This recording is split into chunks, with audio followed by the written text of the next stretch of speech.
रात का समय था। लालगंज गांव में चारों तरफ शांति छाई थी।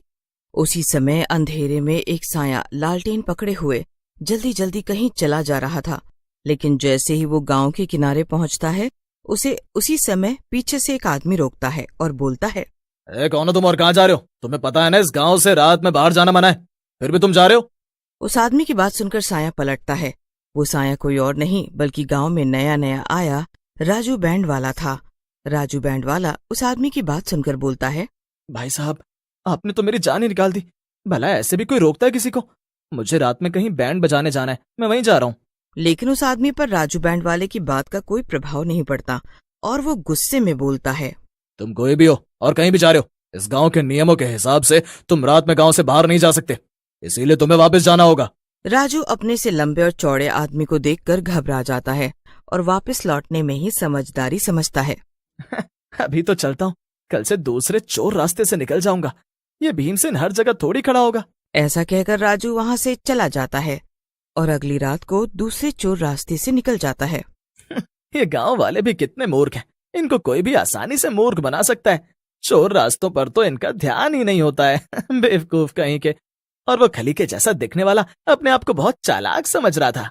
अगली सुबह गांव वाले उठते हैं और राजू के घर के बाहर उसकी पत्नी रमा को रोते हुए देखते हैं। उसी समय वहां सरपंच जी आ जाते हैं और बोलते हैं, अरे ये राजू बैंड वाले की घरवाली ऐसे रो क्यों रही है? क्या हुआ? कुछ नहीं सरपंच जी, इसका घरवाला राजू मेरे मना करने के बावजूद रात में इस गांव से बाहर निकला और मारा गया।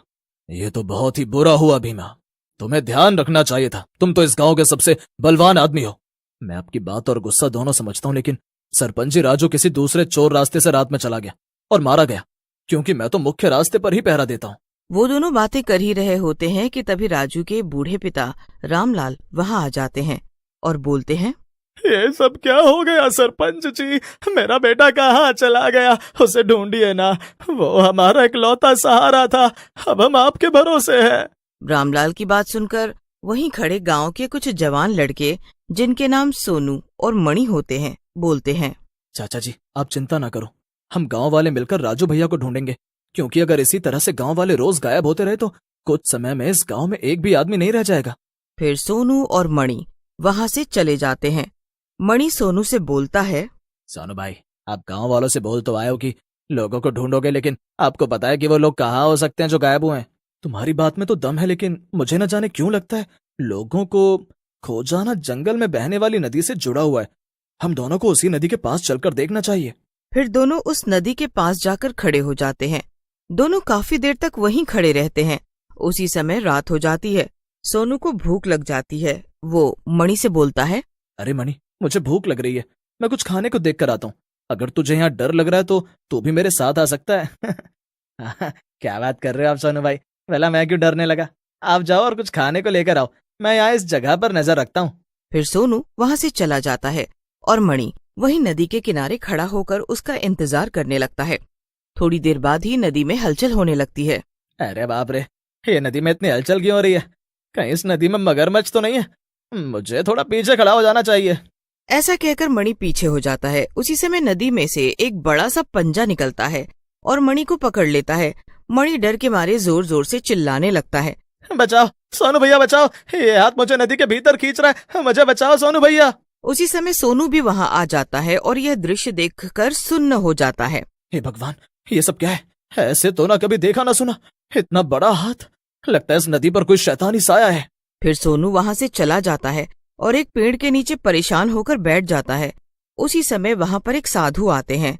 साधु सोनू को देखकर बोलते हैं, क्या हुआ बेटा, इतना उदास और परेशान कैसे बैठे हो? क्या हुआ, कोई समस्या है क्या?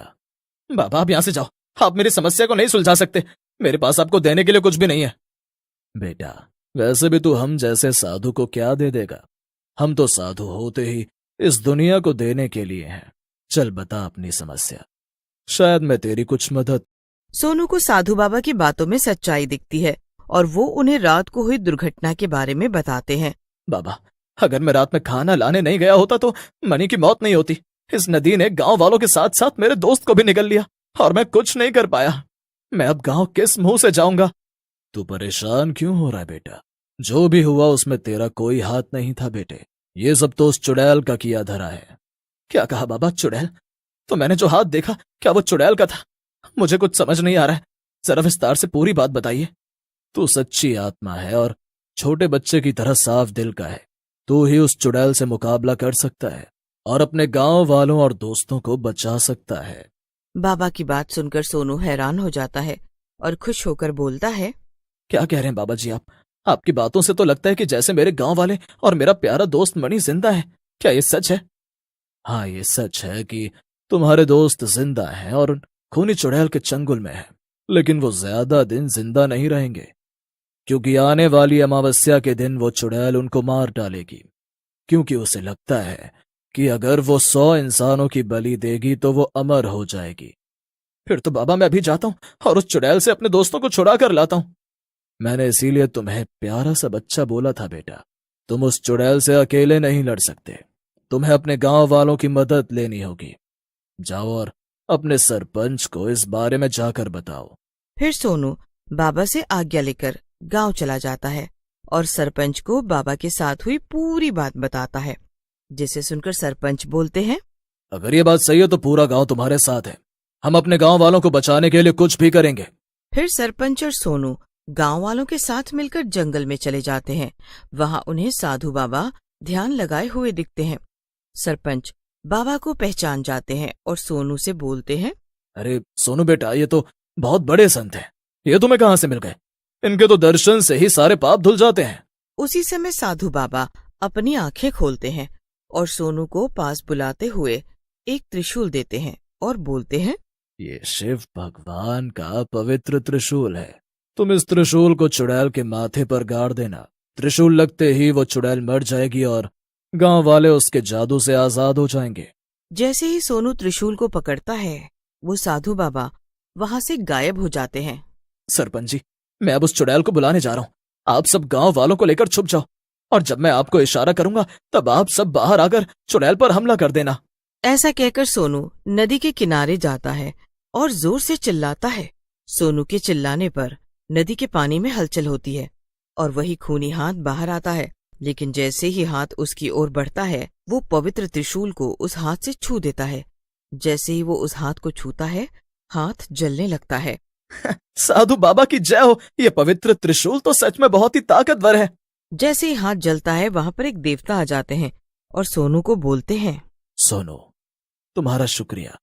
तुमने मुझे इस चुड़ैल के चंगुल से आजाद करा दिया। मैं तुम्हें आशीर्वाद देता हूं कि तुम इस चुड़ैल से जीत जाओ और इंसानियत को बचाओ।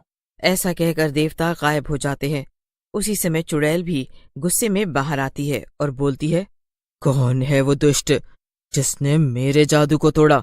मैं उसकी जान ले लूंगी। अपने सामने खड़े सोनू को देख चुड़ैल हंसने लगती है।